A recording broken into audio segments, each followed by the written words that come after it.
Oi, gente. Esse então é o segundo vídeo daquela série de 3 vídeos, onde eu vou estar conversando com vocês a respeito do reuso dos efluentes na Austrália Ocidental. No vídeo de hoje, eu vou falar a respeito da análise de risco e critérios de uso. Essa análise de risco, ela é super importante e é uma etapa assim que realmente se dá muita atenção quando está se planejando toda essa parte de reuso de efluentes tratados. Quando se pensa em análise de risco, duas coisas que a gente tem que avaliar: a probabilidade de um evento acontecer e a consequência se esse evento acontecer. Então, baseado nessa probabilidade e na consequência, a gente se faz uma matriz de riscos, ok? E é isso que o órgão aqui, o órgão regulador, exige que se faça quando se já está planejando se fazer, né, o reuso de efluentes tratados. Então já existe isso, já é pré-estabelecido aqui pela regulamentação. E quais são as probabilidades que se tem? Então existe assim, ó, são 5 níveis de probabilidades: rara, improvável, possível, provável e muito provável. Então, uma probabilidade rara, né, de um evento acontecer, então são condições excepcionais, uma vez a cada 100 anos. Daí a probabilidade improvável, já é uma vez a cada 20 anos, possível de acontecer, é algum evento então que pode acontecer no período de 5 a 10 anos. Um evento muito provável é que vai ocorrer entre 1 a 5 anos, por exemplo, então, uma tubulação que foi conectada errada, certo? Então, foi conectada errada, em vez de ser água potável, é água de reuso. Qual é a probabilidade disso acontecer? É muito possível, é muito provável, então isso tem que ser avaliado, certo? Outro exemplo, qual é a probabilidade de se contaminar uma área de recarga de um aquífero, por exemplo, né? Uma água de recarga que é utilizada para água potável. Então, qual é a probabilidade que isso aconteça? Qual é a probabilidade que tem de alguém se contaminar e ficar doente por ingerir uma água de reuso, ok? Então, isso é que tem que ser avaliado nessa análise de risco, e aí se verifica. Uma coisa muito provável de se acontecer é que se espera várias ocorrências no ano. Por exemplo, deu problema no sistema de cloração. Isso é muito provável que aconteça, certo? Então, isso são as probabilidades desses eventos. Então, tem que se pensar em todas, né? Uma equipe multidisciplinar tem que pensar em todos os eventos que possam acontecer e se avaliar qual é a probabilidade que isso aconteça. E as consequências daí. Então, por exemplo, quebrou o clorador. Qual é a consequência disso? É uma consequência menor, é moderada, é catastrófica? Então, cada evento, né, vai ter uma consequência. E aí, o que já é previsto aqui, então, por exemplo, uma consequência insignificante, que o impacto nem é detectável. Uma consequência menor, e aí se avalia tanto a saúde como a parte ambiental. Então, na saúde é um pequeno impacto, uma população reduzida.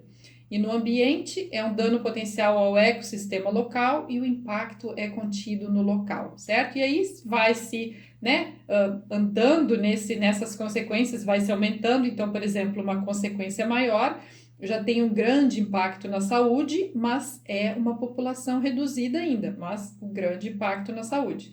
E na parte ambiental, então, esta consequência maior, ela tem um dano potencialmente letal ao ecossistema local e o impacto é predominantemente local, mas com potencial impacto externo. Então aí se vai, né? E o catastrófico seria um grande impacto numa grande população, e no ambiente também um dano potencialmente letal, aí é o ecossistema regional, certo? Então já tem um impacto externo.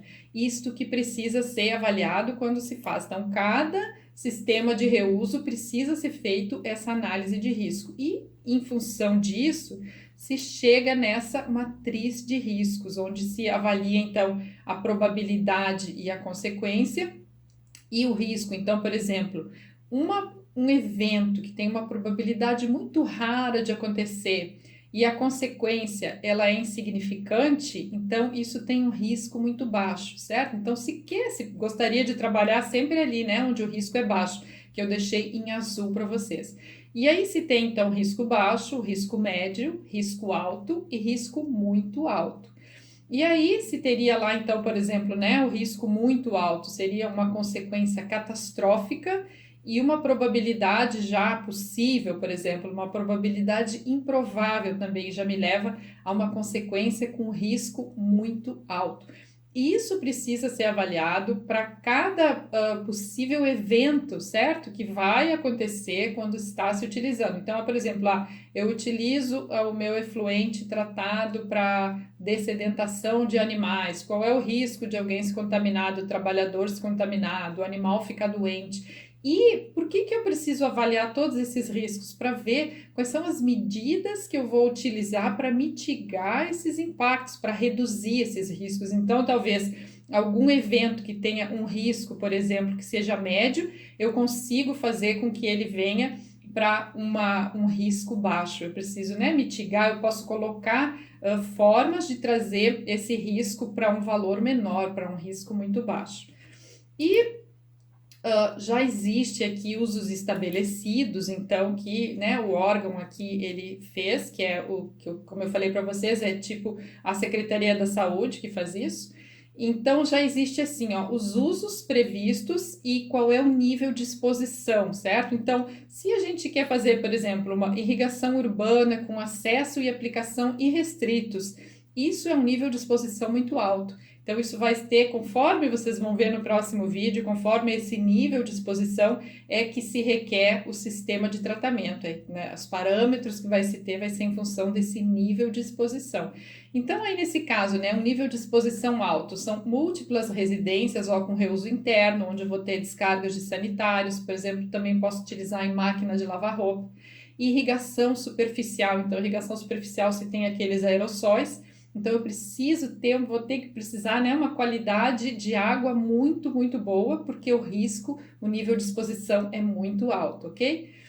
Irrigação de alimentos consumidos crus também, isso é considerado um nível de exposição muito alto. O risco médio, a maioria se enquadra dentro desse risco médio. Eu já tenho irrigação urbana com alguma restrição de acesso e de aplicação. Então, por exemplo, se faz a irrigação somente de noite, então em parques, em locais de madrugada, onde não se espera que tenha pessoas, ou locais onde, por exemplo, os parques são fechados, ou estádios, né, estádios de esportes. Então, já se começa a restringir, então eu já posso aplicar uma água de uma qualidade menor, porque o risco, o nível de exposição é médio, ok? E aí se tem torres de resfriamento, supressão de poeiras também, uso industrial com algum potencial de exposição humana, isso é muito cuidado, certo? É muito controlado aqui. Dessedentação de animais já é considerado também um nível de exposição médio. E aqui, então, né, se tem a maioria se enquadraria aqui. Então, para trabalhar com nível de exposição muito alto, que é como, por exemplo, descarga de sanitários, é o nível máximo de tratamento que se precisa. Vocês vão ver depois que realmente é quase uma qualidade de água potável, ok? Em função do risco das pessoas serem contaminadas. E depois se passa para um uso, né, que tem um nível de exposição muito baixo, seria uma irrigação urbana com acesso e aplicação restritos, então seriam parques fechados mesmo, totalmente fechados, sem acesso, que essa irrigação só ocorre quando não tem ninguém. Por exemplo, também escolas, pode ser feito no final de semana, então isso vai fazer parte daquela análise de risco. Quando, eu desejo fazer uma irrigação a qualquer hora do dia, então eu vou precisar uma qualidade de água muito melhor. Ou não, eu garanto que a irrigação só vai acontecer de madrugada, então eu posso reduzir esse nível de tratamento porque o meu nível de exposição é menor, ok? E aí se tem irrigação subsuperficial e irrigação de pastagens também, né? O nível de exposição é muito baixo. E baixo, ok? Daí ainda se tem um nível muito baixo, que seria assim, por exemplo, cultivos de flores, né? Flores para venda, extração de madeira, então são aquelas irrigações de florestas que é só para extração de madeira, e benefícios ambientais sem exposição humana, então, por exemplo, né, como eu falei dos banhados, se quer fazer, quer se aumentar a vazão, então, esses seriam riscos muito baixos. Então, vocês podem ver que no que isso vai impactar lá no tipo de tratamento que eu vou precisar utilizar, ok?